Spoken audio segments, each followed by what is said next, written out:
Well, welcome to the ayeQ Answers podcast, Rhys Williams. How are you? I'm doing well. I'm doing well. I truly appreciate the invite. How are you doing? I am doing great, and I've been looking forward to this one. We go way back, and I'm excited to introduce you to our audience and tell them a little bit about you and talk about this topic, which is near and dear to my heart. Is how the heck do you even define RevOps? Everybody is saying RevOps, and we talked to all of the people, throughout our businesses, Rhys, and it is so all over the place. But I'll tell you, you are one of the most thoughtful people in defining what RevOps is and your clarity around what it is. So I was super excited to have you on the podcast. So thanks for joining us. Well, I appreciate it. I will do my best to try and live up to those words. No Excited. pressure. Yeah, I know, I know. I'm a little nervous over here, but I'm excited for the conversation today. So, Okay, cool. Well, let me just give our audience a bit of your background, Rhys. Um, Rhys has spent his career in operations, helping B2B companies grow and scale. He is the founder and managing partner of Domestique, a very successful RevOps consulting agency. He has built RevOps teams for B2B companies, scaling them towards strategic transactions. He is a thought leader in the RevOps space, and you can regularly see him on the speaking circuit in our RevOps communities. I'm sure you guys may have come across Rhys before. I'm delighted to have him with us to share his perspective on how RevOps needs to be built to achieve the promise that we're hearing in the analyst community. So Rhys, I mean, we hear the analyst community, they're saying you adopt RevOps, you're gonna achieve 3x growth and your win rates are gonna go through the roof and your sales productivity is gonna be crazy. Um, but you know, when we go into the market and we hear what people think that means, you have to have a very clear definition on what RevOps is, because the analysts are right. I mean, our customers achieve that here at ayeQ, you know? oh, 100%. If you're doing what is actually RevOps well, you will 100% achieve those kind of like, all of the ROI metrics that, you see from like BCG and all the other large consulting groups. So, Yeah, yeah. yep. So I think we're in violent agreement on that. The question is, what is that RevOps that they're talking about? So you have such a great definition. But just I was talking to somebody the other day, Rhys, and it's like, you can't just rename sales ops and marketing ops to rev ops and think you're going to achieve all those, all those ROI metrics, right? That doesn't, it's not what it is. So let's dive into this, Rhys. Let's pontificate here on the definition of rev ops. Sounds good. So what's funny, and it's funny, smirking as you were kind of like talking about renaming RevOps. I think one of the things that we see regularly across a lot of companies, a lot of other quote unquote RevOps agencies, a lot of other people who are supposedly in the RevOps space is like this massive disconnect between what they think is RevOps and how we here at Domestique, and I know you and I are very aligned in terms of like how we would define RevOps.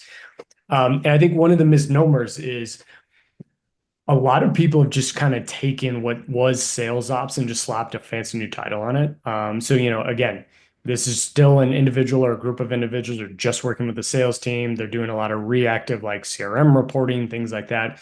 Another thing we see a lot of is just taking kind of like a CRM admin or business systems admin, and again, slapped a fancy title on it. Or we've just kind of taken, the favorite thing that I see is like the catch-all, like where everybody dumps all the different requests and just added RevOps to it. It's like, oh yeah, RevOps can do that. RevOps can do that. RevOps can do that. So that's what I think a lot of companies think RevOps is, or that's how they're defining it today. When we hear at Domestique, and I know you think very similarly, when we talk about revenue operations, we're very clear. It has to be across the entire customer journey. This is not just kind of sales and marketing as we described in the Sales Ops 2.0, right? So when we talk across the entire customer journey, right, we're talking product, This is where a lot of people get it wrong. Like we forget our friends and product, and it's so important because what they are doing has a big impact on, the rest of the customer journey. Marketing, BDR, sales, PS, CS, support, all in alignment with finance. So it's truly that bow tie slide. And, we think of it as the bow tie. And again, I think one of the other major mistakes that we see a lot of right now is like everybody thinks about the new business side of the bow tie and everybody forgets, what's going on the customer side. It's like, well, hang on a second, like they're already a customer. Why are we forgetting them? So it's across the entire customer journey. Second, there are 5 work streams across this customer journey, and the order is extremely important. So the first is what we call strategy. This is your go-to-market strategy. So this is everything from what's your ICP? Are you an account-based marketing shop? Are you using some sort of revenue methodology like a BANT, a SPICE, a MEDPIC, whatever it is? One very important note about strategy. If it is not documented, it does not exist. We work with countless clients who like talk to an executive like, oh yeah. I have all this here. It's like, all right, show it to me. It's like, oh, well, I don't have it written down. The reason why it's so important to have it written down is because it's less about the fact that it's rolling around in the CRO's head. You need to make sure that the 22-year-old BDR, the 27-year-old AE, the 30-year-old CSM, whatever it is, they all understand what is your go-to-market strategy and can clearly articulate it back to you. So that's the first work stream. Second work stream is process. This comes out of your strategy. This is where whether you have 1 individual or 20 individuals on the team or 100 individuals, everybody's running the company playbook, not their individual playbooks.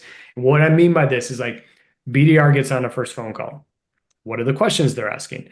Are those questions tied to a revenue methodology like a BANT, SPICE, MEDPIC? How do they put them into the CRM? Sales close one's a deal. How are they handing it off to CS? Are they getting on a phone call with them? Are they describing what is the customer's metrics for success? What is that process? We see countless companies that, everybody's running their own process. You have a bunch of hero ball and it makes it impossible to scale. So that's the process work stream. Third is tooling. This is where a lot of companies get it wrong. This is the entire tech stack that touches the customer journey, not just your CRM. And it has to be set up based upon strategy and process. You see a lot of companies are like, oh, well, we do things this way because this is how Salesforce is set up. It's like, well, hang on a second. Like, what is your strategy? What's your process? Now let's build the tech stack around that, right? Fourth is data. Data comes out of your tech stack. 3 things that we believe about data. 1, only measure what you can make a decision around. You don't need 500,000 dashboards. You're not going to make 500,000 decisions. Measure what you can make a decision around. Second, data has to fly at the right altitude. So Dana, you and I are having a conversation. We may be more 60,000 feet. If I'm having a conversation with a BDR, it may be a more 6,000 feet. 3, data has to be presented in such a way where the end consumer of data, i.e. a CEO, a revenue leader, a BDR, a CSM, actually understands what the data is trying to say without RevOps having to explain it to them, and then can go make a decision around it. Last work stream is enablement. So data highlights your hotspots across your customer journey, and then we point enablement at it. We think of enablement in 3 buckets. 1 is skills. How do you multi-thread? How do you have a command the message conversation? How do you navigate the paper process? How do you have an executive business review on the CS side? Those types of things. Second is tooling. How do you use the tech stack to be more efficient, not less? And then third is what we call competition. How do you position yourself within an industry? So competitive battle cards, pricing, objection to handling, all that type of stuff. So that's how we define revenue operations. And like, it tends to be a lot broader than a lot of other companies see it. Yeah, I think that's brilliant. And obviously that's, we align really strongly on our thought process there. The fact that you derive from what are we trying to do, right? And when we're trying to have a team that adopts whatever it is that we're trying to throw at them to make them more productive or more efficient, they have to understand their place in the machine, right? Why am I doing what I'm doing? I can't tell you, and I know you've experienced it too, but when I was leading marketing and sales teams in B2B software companies, And, I'd come across a marketing person and they're creating a campaign. It's like, well, why are you creating that particular campaign? Because I think this is a really great campaign and it's really clever and blah, blah, blah. And I'll tell you that like it had nothing to do with what the company was trying to achieve. It was clever, but I was like, this is where the disconnect is. Because, and I'll just take it from the marketing side. We can talk about sales all day long, but from the marketing side, there are a million wonderful things you can do in marketing. The question is, what are the most important things? It's the What, optimization, yes, right? 1000%, 1000%. And where we see this disconnect the biggest is not only are companies don't understand this. So, and when I say this, what I mean by this is like companies who have RevOps people have no clue what RevOps is. And a lot of the people who are in RevOps roles don't understand this. And the problem is when you have these two different, the company and the individual who don't understand this, what ends up happening is you just get into that sales ops 1.0. So the individual's just sitting there is like, well, yeah, I'm really good in Salesforce and I can build a bunch of reports for you. Just tell me what you want to build, or I'll build out this campaign, but I'm not actually taking a step back and saying, hang on a second, what is the company trying to achieve this year? And so how do I actually build a marketing campaign or do the marketing activities that are going to have the biggest impact on what the overall go-to-market strategy is this year? Yeah. Yeah. So being able to articulate the strategy and, to your point, even when you were talking about metrics and you're like, I don't need 1,000 dashboards, right? We don't need a huge binder to tell us what our strategy is, right? We need a very clear set of elements Yeah. so that sales knows what to do, marketing knows what to do, customer success knows what to do. We align with finance, so all of our financial objectives are going to be hit. We model that out, right? So everybody knows what they have to do. And then it's complete clarity, right? If I go to create all my marketing campaigns, I know, okay, this is my target market. This is my offering. This is my brand foundation. This is my, these are my personas. This is my playbook. Just the things that you were listing, when you align all of those, that's where the magic happens, right? When the analysts are touting these seemingly unrealistic ROI goals, they are not, absolutely not unrealistic. Absolutely not. And so if we wanted to step back, Rhys, and we wanted to like distill our definition of RevOps, you know, how would you say it in a way that it would distinguish between, operations roles, which are critical in RevOps, with this whole orchestration of how a company makes money faster, right? Yeah, I think the way that I would kind of describe it is the connective tissue across the customer journey. And I'm intentionally using the word customer and not company. And the reason being is we should always be thinking about the customer perspective, not the company perspective, right? The company perspective, you end up selling feature function. The customer, you're actually trying to solve their problem, right? So the connective tissue across the customer journey that helps to optimize funnel throughput. And when I talk about funnel throughput, I'm talking not just new business, but expansion as well. And you can also think about things like net effective retention rate in that kind of definition of funnel, right? So I'm using a very intentionally broad version of funnel. Yeah, I mean, if especially if you're in a B2B SaaS business, that, retention is, if you're not tracking retention as one of your KPIs, you have a problem, right? So, 1,000%, yeah. 1,000%. So when we're looking at this whole, it is a closed loop process, right? So when you set up those layers that you talked about, I'm going to know how to improve my product, right? Because I know where certain customers are having problems or where a message out to the market isn't resonating. All of these feedback points, right? They're coming into product to improve it. They're telling our customer success team what's at risk so that we don't have churn. It's telling our sales guys, go after these deals. They're more likely to close. It's just a machine when it works like you have talked about and like you guys architect at Domestique is amazing. Well, I appreciate the kind words. Yeah, it is a machine when it works, and setting up the machine can be very painful and challenging. And it's not like I don't want to describe it as like, oh my God, this is the hardest thing and no company should try and take this on. Oftentimes, in most organizations, unless it's a very kind of net new organization, you're having to Frankenmonster the RevOps, right? Because what's going on is like something exists today, right? Whatever the thing is, right? Some sort of tech stack. You're looking at some data, some processes, and how do you take that and get that into the model that we're talking about of strategy, process, tools, data enablement, and in such a way that you can stop being reactive and start to be more proactive, right? There's always going to be this balance between reactive and proactive, right?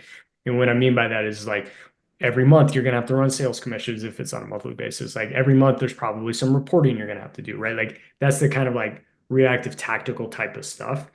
But the more proactive is start to be able to sit down and say, hey, look, our company targets for this year are A, B, and C. Are we on track? Are we off track? If we're off track, is it a demand, ASP, conversion rates, sales or a velocity issue? If it's one of these, where is it showing up? What can we do about it? How do we start to kind of work, like starting to look proactively into the future? And really, as you're, re-architecting this Frankenmonster, is this kind of like push pull between reactive and proactive of like, you just got to do the kind of reactive stuff so that, the train stays on the tracks. But like as you're starting to set up the systems and the processes and all this types of stuff, you can start to kind of like lessen the reactive because that starts to become more automated and you can start to spend more of your time proactive in helping the business actually see around corners. Mm-hmm. And, obviously from our perspective, that your system should be helping you do exactly what you said, right? Your systems are there to support all 5 layers, Yep. right? And you said, hey, it's the data. It's also how quickly do I get the right data, right? Because it's if I'm making, and we look at this from a strategic perspective, looking across the entire organization at all of the data across all of these systems to bubble it up to how's your strategy doing? Yep. Where do you need to focus your resources? What markets should you double down on? What marketing campaigns are most effective? Not with views and clicks, drives me nuts, right? That's not what marketing effectiveness is about. It's about how much is marketing influencing closed bookings. It's Yep. closed bookings. It's pipeline generation. And it is also the impact on the velocity metrics. Mhm. Right. So marketing has a lot of influence beyond, again, it's all about closed bookings. Marketing is supposed to scale your ability to get more closed bookings per dollar you put into the machine. Right. And if that's not happening, then marketing isn't doing its job. Right. But they're also have secondary and tertiary effects across sales cycles and things like that. But yeah, it's the access to the right data timely and accurately. And getting that information takes a lot of expertise on how to put that data together and how to present it in a way that helps you make those decisions. And so you were talking about a CRM admin who says, I can create a report for you. I mean, I have great respect for CRM admins, but I've gone into companies where, this is a real story, Rhys, I'll tell you. I'm talking to the VP of sales and he says, look, I just want to trend my pipeline and my amount over this, a time period. It's a basic trending report. And our CRM admin says that we can't do it. It's like, well, that's weird. Right. And so the CRM admin came out of contracts. And so the way that they had implemented the CRM was a calculated field on what Huh. this guy wanted to trend. Right. And so the answer from the CRM out, and for those of you guys who are not nerdy folks like Rhys and I, you can't trend a calculated field. We're talking about Salesforce here. And so I was like, well, it's not that you can't do it in Salesforce. Like the CRM admin telling you can't get that report in Salesforce is wrong. She thinks it's right. She thinks she's right because he said, I want this field to trend. And so it's that kind of thing that if you don't have the strategy and you don't have the right types of architects like you guys, you get in there and what seems like a great idea at the time is not anticipating what the VP of sales is going to ask for in 6 months, Yep. right? Yeah, no, and I'm glad you brought up that last point there, right? Like I think when RevOps is done well, like so, we've talked about this kind of like bow tie, these, strategy process tools, data enablement is like, so how do you know when this is done well? And when you can start to be proactive in the business and exactly to kind of what you're talking about, like when you can start to come to a VP of sales, head of marketing, head of CS, whomever it is, and essentially say, hey, I am seeing this stuff in the business, right? One of the metrics that we love to use here internally when, we do this kind of on a monthly basis with a lot of our clients, but we use something called sales velocity, which is essentially a pipeline efficiency metric, but it's number of ops times ASPs times conversion rates divided by sales cycle, and it gives you bookings per day. But what it really does is it breaks down the kind of four components of like pipeline efficiency, and you can real quickly see is something working or not working, and if it is not working, why isn't? And then you can all of a sudden start to do the double click to essentially say why is it not working? And it's getting very similar to kind of the story you're telling about like pipeline trending, right? So like we can start to see pipeline trending because if I'm a betting man, what the sales leader is probably trying to understand is like, is our pipeline growing? And as a part of this pipeline, where is it in the sales funnel, right? Is not only the net amount of pipeline growing, but then are we seeing kind of like a trend of like more bottom of the funnel type of pipeline? And when pipeline is falling out, where is it falling out? Why is it falling? Like, so being able to answer those types of questions, because if you can come to your sales leader, whomever it is, on a monthly basis, say, hey, look, trending pipeline trend, pipeline's gone up, gone up, it's been up 20%. We're seeing the majority of that kind of increase come from marketing inbound. We think it's been kind of a combination of events plus this kind of digital strategy we've been running. Oh, by the way, we're also seeing, more pipeline now showing up in kind of bottom of the funnel. Now we are seeing kind of where pipeline falls out, tends to fall out in stage three.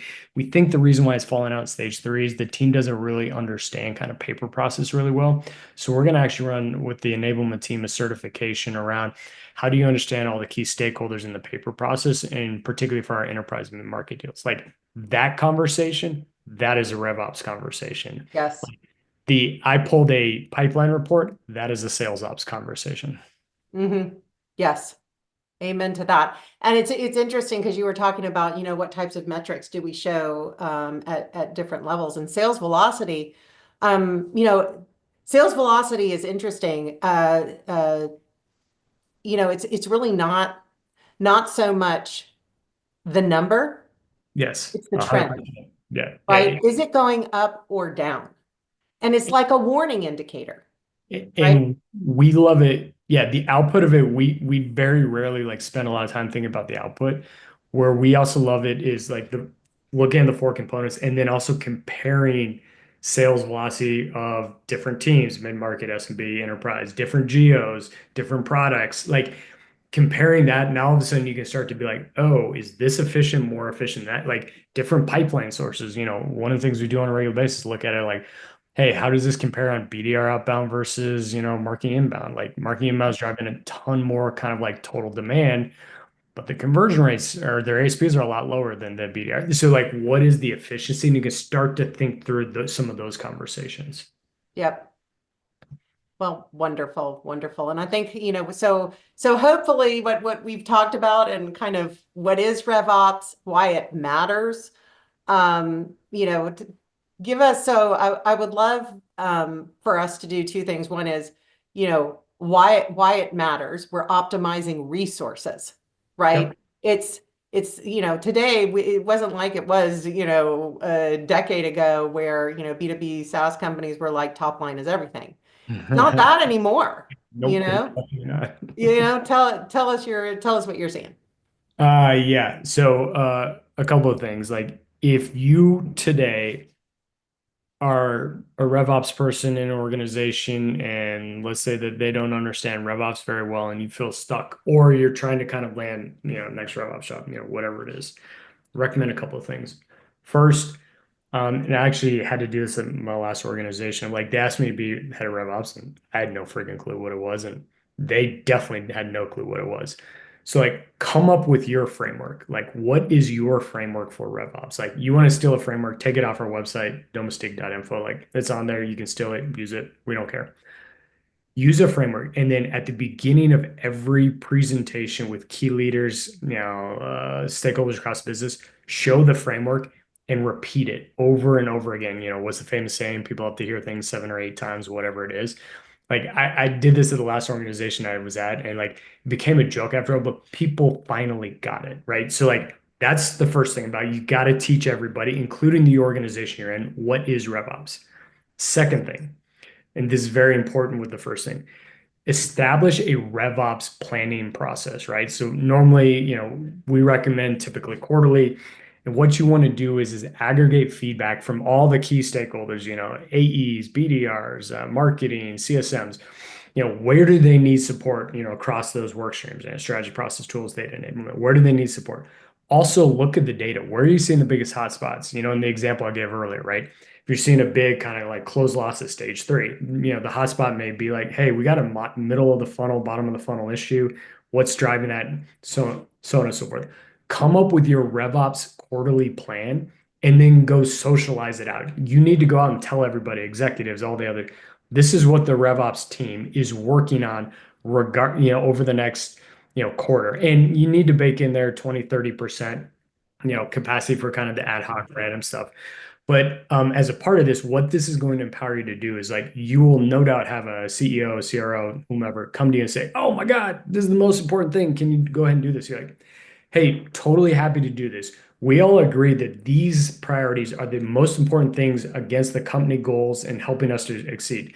Is this net new thing that you have more important or less important than what we have? If it's more important, I'm more than happy to kind of reprioritize it. If it's not as important, we're going to put on the backlog for next. It gives you the ability to say no to hyper executives, which is awesome. Like it's an amazing ability for everybody. And I think people should be able to do that, regardless of that.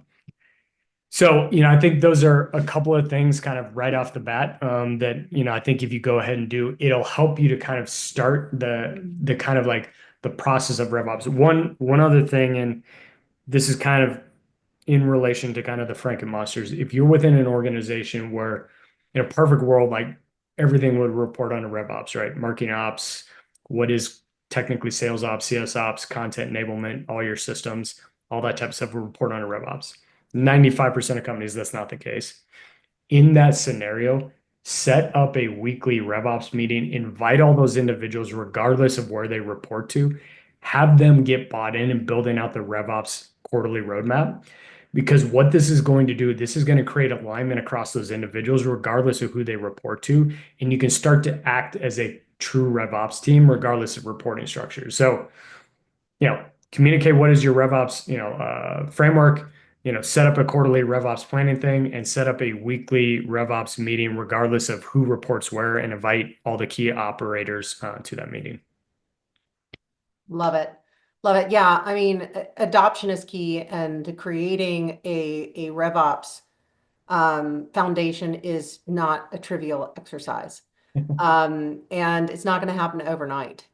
And so I think, for you guys listening, those are wise words. I've seen it multiple times, many times. And yeah, gosh, that adoption, there has to be commitment. Because, the reward is there. I mean, we've seen it over and over. Well, fantastic. Rhys, have we missed anything that you think is critical on the definition of RevOps on this topic? I don't think so. I think, continuing to be open and kind of listening to other thoughtful, talented people, like, the way that we kind of built this from the ground up is, met a lot of, met a lot of talented individuals who had some good thoughts. And I think RevOps is going to continue to evolve and grow over time. And, I think the impact that we're seeing of AI and stuff like this. And like, I think we just need to be open to kind of like what this is, but like, at least having an opinion about what it is and how you can then go ahead and execute against that. And I think, it's kind of the fundamental thing at the end of the day. So, Fantastic. Well, before we sign off here, Rhys, you guys are doing amazing things at Domestique. Can you give our audience a little brief highlight about what you guys are up to? well, I appreciate the kind words. We are a fractional RevOps agency, so we have 40 plus team members here today. We work with primarily B2B tech SaaS companies. We're industry agnostic, geo agnostic. We do everything from, RevOps audits to, project-based work of, hey, let's set up your, CRM or something like that to fractional. And we do mostly fractional. And when we do, companies get access to our whole team. So they're getting access to a full stack RevOps team, and they like that because they can kind of toggle up and down, things based upon kind of expertise, needs, priorities, so on and so forth. So it's been a fun ride, and I'm truly grateful to be on this ride. So Now, well, what I'll tell you, what I love about you guys is, you always call it like you see it. I really, if anybody is out there and is serious about taking this RevOps journey, you guys over at Domestique are really trusted partners, and that I really value that, and I know that the folks you work with value that as well. Uh, well, appreciate the kind words, and we sure. uh, we greatly appreciate the friendship and the partnership as well. So Excellent. Well, Rhys, let's wrap it here. Thank you so much for your time. I know you're super busy, and I appreciate you taking a few minutes to be with us here at the ayeQ Answers podcast. And I think people are going to get a lot out of this. So thanks very much. And thank you. I'm sure we'll chat soon. Yes, looking forward to it.